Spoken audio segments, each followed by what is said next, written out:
Hi, welcome to Module 6. Thanks for being here again.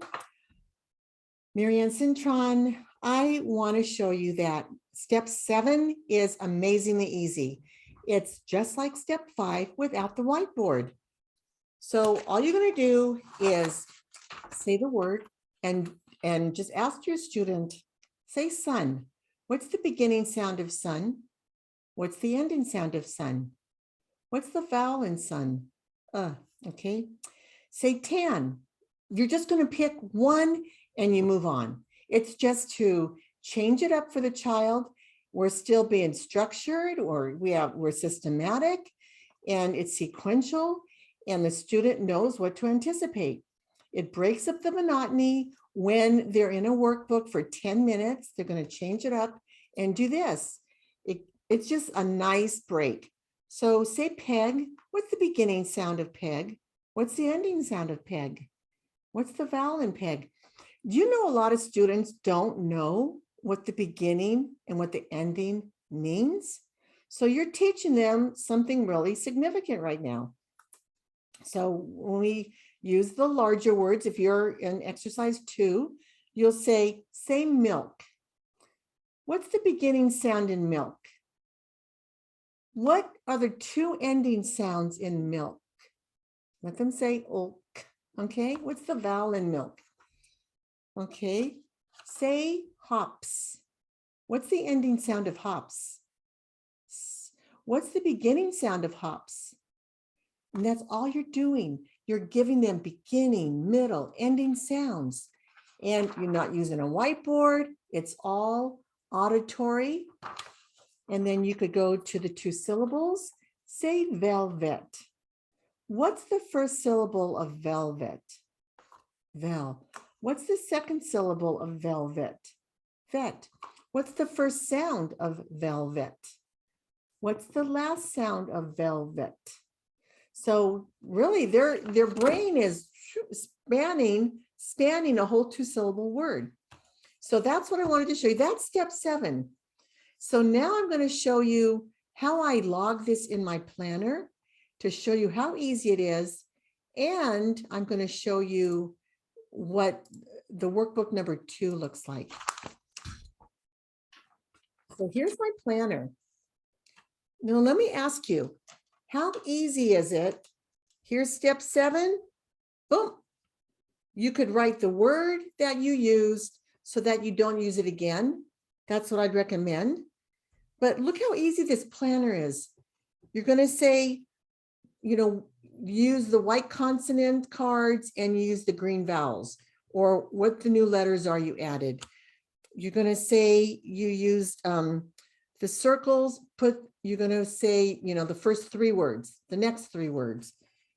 What plastic letter? Was it set 1, set 2? If you saw the previous modules, you understand what I mean when I say set. You're going to repeat set 1 3 times if the student needs it. Phonics reading. What pages did you read? With the whiteboard, what word did you use? In the workbook, what page did you work on? In step 7, what was the word you selected? And you're just going to pick one word. Pick 2 or 3 if you want, but you have 1 hour to get through all these steps. So what I want to show you is workbook 2 for the older students. Let me make this a little bit larger. And workbook 2 is amazing because we talk about homophones. I teach there, and there, and I use my 3 highlighters. I teach 2, 2, and 2, and I use 3 highlighters. Then we have all these other things we can learn. I like to teach about infinitives, the infinitive of a word. So let me show you just the beginning. So when I'm teaching there, and there, I use my 3 highlighters. And if you're working with kids on Zoom, you can mail them highlighters so that they can work right along with you. I talk about the word here is inside there. So it's a location word. I have them highlight this, and then I have them highlight that The word here is in here. Then we go through the sentences, and just like we did the last module, you're going to find words that would represent location, and you're going to highlight those lines. Then I use another color for there, the ownership, and I show that the word H-E-I-R means ownership. You're the heir of the throne if you're a prince or princess, or you are the heir of your family's inheritance if they have a lot of money. So heir in there. So we're going to highlight that in pink. So if you have ownership, that's going to be followed by a noun, right?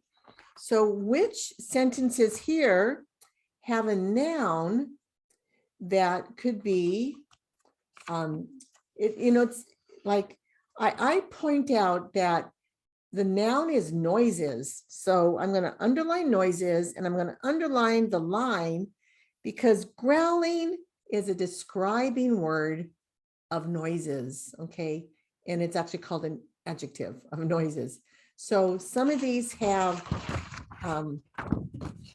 really kind of cool. You could see easily, here's an uncle, there's a noun, zoop. Another noun is house, their house. Another noun is game, their game, okay? So then we're going to use my third color for the contraction they are. So now I've already taught the contractions of words, have not, haven't. They are, I've done from the Orton Gillingham model. I'm going to show you real quick. I have that page I can show you.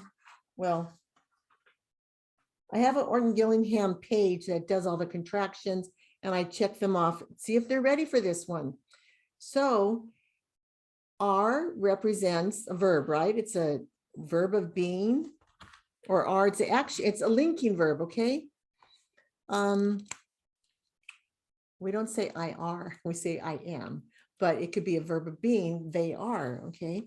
So if a sentence needs a verb, for example, I'll point out that ing is a trick to learn that you need, they are snarling.